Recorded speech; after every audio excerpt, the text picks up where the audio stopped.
Hello students, welcome to my channel smart study. उम्मीद करती हूँ आप सब लोग अच्छे होंगे। तो स्टूडेंट्स, आज मैं आपके साथ जिस टॉपिक को डिस्कस करूँगी वह हरियंका डायनेस्टी। लेकिन स्टूडेंट्स, वीडियो स्टार्ट करने से पहले आपसे एक छोटी सी रिक्वेस्ट है। अगर आप मेरे चैनल में नए हो और चैनल को अभी तक सब्सक्राइब नहीं किया तो चैनल को सब्सक्राइब कर ले, और वीडियो अच्छी लगे तो इसे लाइक और शेयर करना ना भूलें। तो आइए स्टूडेंट्स, मैं आपका और ज़्यादा टाइम ना लेते हुए आज के अपने वीडियो की शुरुआत। स्टूडेंट्स, जैसे कि लास्ट क्लास में मैंने आपको पढ़ाया था कि मगध एम्पायर में ना 3 डायनेस्टीज हुई है।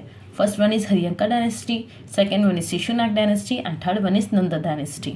तो आज मैं आपके साथ हरियंका डायनेस्टी को डिस्कस करूंगी। ये बताऊंगी कि हरियंका डायनेस्टी के जो फाउंडर है वो कौन थे और इन्होंने ऐसा क्या किया जिससे मगध जो है काफ़ी पावरफुल बना। तो देखिए, हरियंका डायनेस्टी के जो फाउंडर थे वो थे किंग बिंबिसारा। ठीक है, king Bimbisara was the founder of Haryanka dynasty. अब देखिए, किंग बिंबिसारा को ना एक और नाम से जाना जाता है जो क्या है, श्रोनिका। ओके स्टूडेंट्स, उसके बाद देखिए हमारा नेक्स्ट पॉइंट क्या है, he was the founder of Haryanka dynasty. जैसे कि मैंने आपको बताया हरियंका डायनेस्टी के फाउंडर कौन थे, किंग बिंबिसारा। ओके, उसके बाद देखिए Magadha came into prominence under the leadership of Bimbisara. क्या बोला जा रहा है कि मगध उस वक्त प्रोमिनेंस में, उस वक्त डेवलप में आया जब किंग बिंबिसारा ने हरियंका डायनेस्टी की बुनियाद डाली। ओके, तो इससे ये समझ में आता है कि मगध की जो पावर है वो बिंबिसारा की वजह से काफ़ी इंक्रीज हुई थी। जब किंग बिंबिसारा ने हरियंका डायनेस्टी की बुनियाद रखी तो क्या वो मगध जो है वो बहुत प्रोमिनेंस में आ गया। अब आगे देखिए, he was the contemporary of Gautam Buddha. अब किंग बिंबिसारा जो थे वो गौतम बुद्धा के क्या थे, कंटेम्परेरी, यानी कि बुद्ध रिलीजन को मानने वाले थे। ओके, अभी बुद्ध रिलीजन क्या है इसको मैंने लास्ट क्लास में बताया था। अगर आपने उस वीडियो को नहीं देखा तो लिंक डिस्क्रिप्शन में मौजूद है, उसको ज़रूर देखना। ओके, तो इतना समझ लीजिए, king Bimbisara was the founder of Haryanka dynasty. जब वो किंग बने तभी क्या हुआ, मगध जो काफ़ी पावरफुल हुआ, प्रोमिनेंस में आया, और साथ ही साथ किंग बिंबिसारा जो है वो गौतम बुद्ध के कंटेम्परेरी थे, गौतम बुद्ध को मानने वाले थे। उसके बाद देखिए, इन्होंने अपने एम्पायर को बढ़ाने के लिए, इसको एक्सपैंड करने के लिए एक पॉलिसी अपनाई थी। ठीक है, कौन सी पॉलिसी थी, मैट्रिमोनियल अलायंस। अभी मैट्रिमोनियल अलायंस क्या होता है कि कोई भी किंग जब मैट्रिमोनियल अलायंस को अप्लाई करता है ना, या फिर अपनाता है तो क्या करता है। अब देखिए कि मैट्रिमोनियल अलायंस क्या होता है।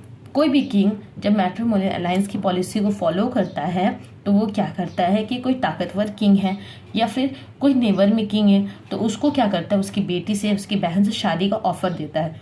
और जब कोई किंग उस ऑफर को अपना लेता है तो क्या होता है, उसको दहेज में बहुत सारी प्रॉपर्टी भी मिलती है। ओके, तो जो किंग बिंबिसारा थे उन्होंने मैट्रिमोनियल अलायंस को अपनाया था। ओके, देखिए इन्होंने मैट्रिमोनियल पॉलिसी को अपनाते हुए किस किस से शादी की थी, तो देखिए, he married the princess of Kosala, Kosala Devi, sister of Kosala king Prasenajit, Licchavi, Chellana, sister of Licchavi head Chetaka, and Madra Khema, daughter of Madra king, which help him in his expansion policy.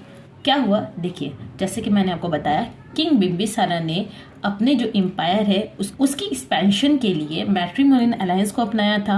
और मैट्रिमोनियल अलायंस की पॉलिसी को अपनाते हुए इन्होंने क्या किया था, जो कोशाला की प्रिंसेस है, क्या नाम है उनका, कोशाला देवी, ठीक है, उनसे शादी की थी। अभी कोशाला देवी कौन थी, ये कोशाल किंग प्रसन्नजीत की बहन थी।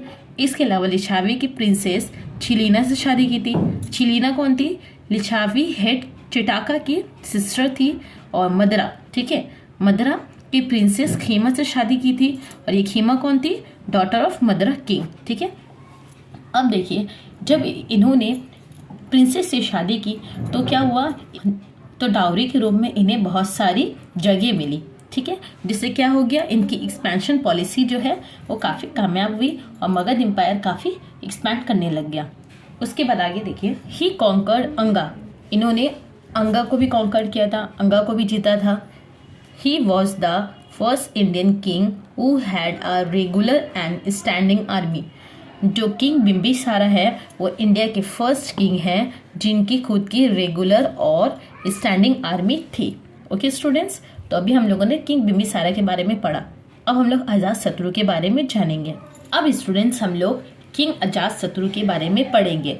तो देखिए, Bimbisara was succeed by his son Ajatashatru. तो देखिए बिम्बिसारा के बाद जो है वो तख्त पर कौन बैठ रहे हैं? अजातशत्रु।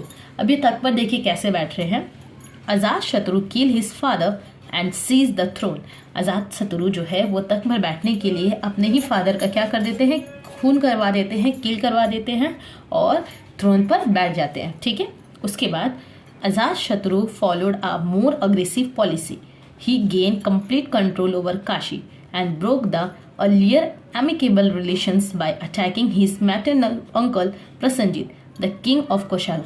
क्या बोला जा रहा है कि अजातशत्रु जब तक पर बैठे तो उन्होंने अग्रेसिव पॉलिसी को अपनाया।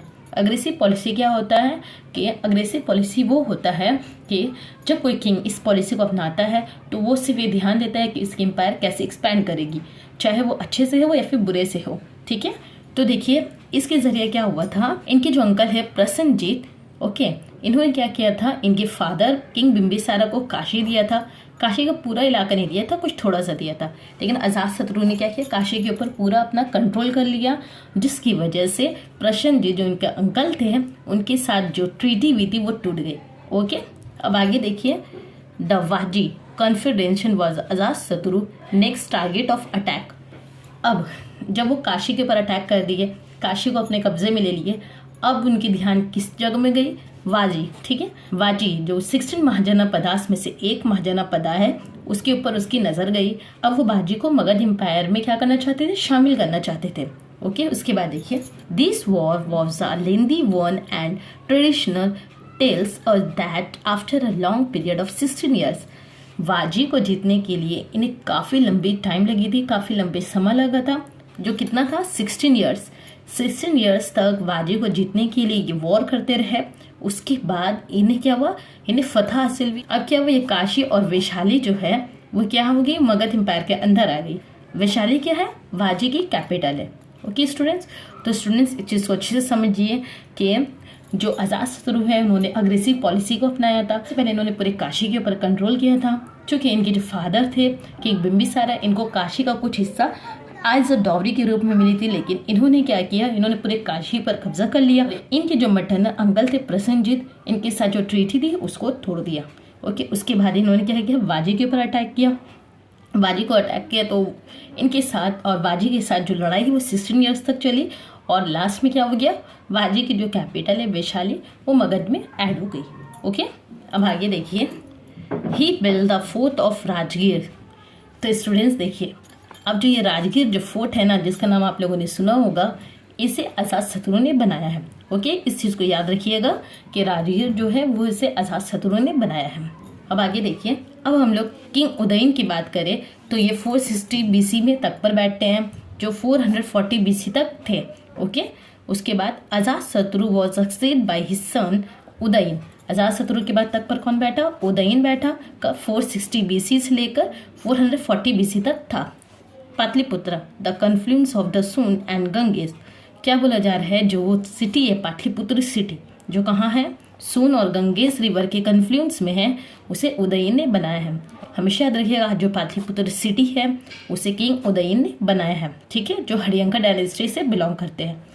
इसके बाद उदयन के बाद ना क्या हुआ? बहुत सारे और किंग आए, जैसे कि अनिरुद्ध, मुंडा एंड नागादर्शक। लेकिन ये क्या थे? ये लोग किंग ना तीनों काफ़ी वीक थे। ये इतने स्ट्रांग नहीं थे जैसे किंग बिम्बिसारा, अजातशत्रु और उदयन थे। ओके, इनकी वीकनेस का फ़ायदा जो नागादर्शक के मिनिस्टर थे उसने उठाया और एक नए एम्पायर की बुनियाद रखी थी, जिसे मैं नेक्स्ट क्लास में पढ़ाऊंगी। तो स्टूडेंट्स, आज के इस क्लास में हम लोगों ने हरियंका डायनेस्टी के बारे में डिटेल से पढ़ा और साथ ही साथ यहाँ पे जितने किंग्स थे उनको अच्छे से जाना। ओके स्टूडेंट्स, तो स्टूडेंट्स मैं आज का अपना सेक्शन यही खत्म करती हूँ। वीडियो से रिलेटेड कोई क्वेश्चन या क्वेरीज है तो आप मुझे नीचे कमेंट में लिखना, मैं इसका आंसर ज़रूर दूँगी। तो मैं मिलती हूँ आपसे अपनी अगली वीडियो में, तब तक के लिए अल्लाह हाफिज़।